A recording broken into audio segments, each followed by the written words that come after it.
Assalamualaikum warahmatullahi wabarakatuh. dari jurusan Ilmu Pemerintahan ingin sedikit membahas tentang fenomena yang sedang terjadi pada saat ini, yaitu pandemi COVID-19 yang sangat berdampak bagi pendidikan, baik dari segi sekolah tingkat dasar sampai pun sekolah menengah atas dan kejuruan. Pemerintah telah membuat kebijakan dengan adanya pembelajaran online di masa pandemi saat ini yang terjadi sejak tahun 2020 hingga sekarang 2021. Dengan adanya pembelajaran secara online, setiap pelajar ataupun mahasiswa tetap bisa melakukan pendidikannya. Tidak ada alasan untuk adanya pemberhentian pembelajaran. Pembelajaran ini hanya dibedakan antara waktu dan ruang. Kita sedang melakukan pembelajaran seperti biasa, tetapi dibedakan dengan adanya tempat, yaitu kita semua belajar dari rumah secara online.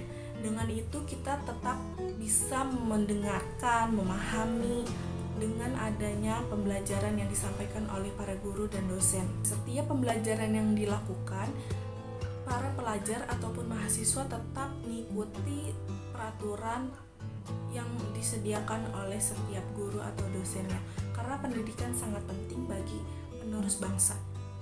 Tujuan dari pembelajaran jarak jauh ini yaitu untuk memberikan layanan kepada masyarakat yang tidak dapat mengikuti pembelajaran secara langsung atau secara tatap muka. Pembelajaran jarak jauh ini yaitu suatu sistem pendidikan yang memiliki karakteristik secara terbuka, pembelajaran mandiri, dan memanfaatkan sistem teknologi informasi yang ada. Di masa pandemi COVID-19 ini, pemerintah sudah menerapkan atau merencanakan kebijakan pembelajaran jarak jauh karena untuk mengurangi angka COVID-19. Pemerintah perlu merencanakan kebijakan ini secara baik dan secara matang karena dapat membawa kejutan bagi masyarakat dan membentuk respon yang menggambarkan hasil dari kebijakan ini sendiri.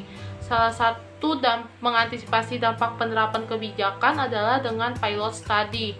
Kebijakan ini dapat dinilai dengan kriteria yang hampir sama dengan tahap evaluasi kebijakan. Proses penilaiannya dilakukan dengan mempertimbangkan apa saja dampak dari penerapan kebijakan tersebut. Apakah dampak tersebut sesuai dengan harapan? Apakah ada perubahan yang dapat dijangkau? Analisa kebijakan suatu yang tidak berujung idealnya. Ketika penerapan kebijakan telah selesai dan hasilnya sudah tampak, tahap penilaian kebijakan akan berlangsung dan mengarah pada kemungkinan siklus pembentukan kebijakan yang baru atau membuat kebijakan yang lebih efisien yang memiliki dampak lebih besar kepada masyarakat. Dampak dan strategi pembelajaran daring. Yang pertama yang ingin saya jelaskan yaitu dampak. Dampak itu terbagi menjadi dua, yaitu dampak positif dan dampak negatif. Apa aja dampak positifnya? Yang pertama, anak memiliki banyak waktu dengan keluarga. Yang kedua, metode belajar yang variatif. Yang ketiga, anak peka dan beradaptasi dengan perubahan.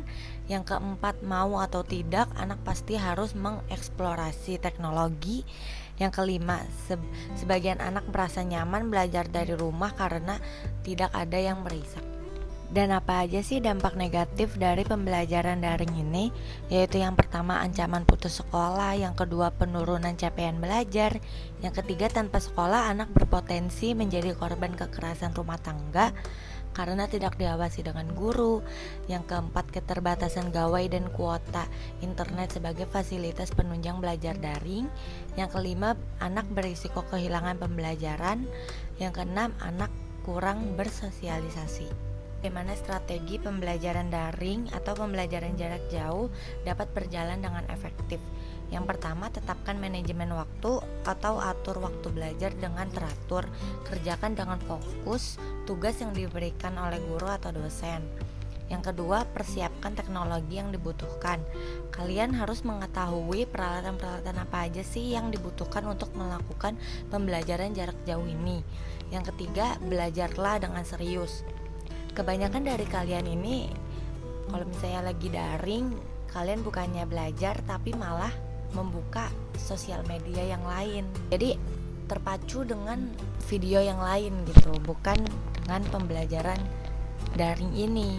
Yang keempat, jaga komunikasi dengan pengajar dan teman kelas. Kebanyakan dari kita ini nggak ngerti tentang belajar daring ini kan, yang dibahas apa sih gitu. Kalau misalnya kalian masih kurang atau masih belum paham gitu, kalian bisa komunikasi dengan pengajar atau teman kelas kalian supaya tidak tertinggal. Jadi kalian harus jaga komunikasi. Sekian materi yang dapat kelompok kami sampaikan, kurang lebihnya mohon maaf. Assalamualaikum Warahmatullahi Wabarakatuh.